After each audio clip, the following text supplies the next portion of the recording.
तासगाव कवठेमंकाळ विधानसभा निवडणुकीच्या शेवटच्या टप्प्यामध्ये वातावरण एकदम तापलं।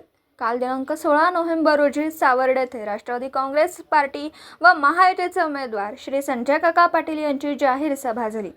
या सभेने सावर्डे गावातील आजपर्यंतच्या गर्दीचा विक्रम मोडला। लोकांचा खूप चांगला प्रतिसाद मिळाला आणि यामधीलच एक भावनिक उदाहरण असं की सावर्डे गावामधील अमित कुमार जाधव हे टू व्हीलर मेकॅनिक म्हणून तासगावमध्ये आपला व्यवसाय करतात। त्यांचा मुलगा चिरंजीव राजवीर अमित कुमार जाधव वय वर्ष 6 याने आपल्या भिशीमधील साठवलेले आजपर्यंतचे पैसे 10,000 रुपये हे संजय काका पाटील विजयी झाल्यानंतर त्यांच्या मिरवणुकीसाठी काल काकांकडे सुपूर्द केले। एका लहान मुलाला सुद्धा संजय काकांच्या विजयाची उत्सुकता पाहून सभास्थळावरील सर्व लोक भावनिक झाले।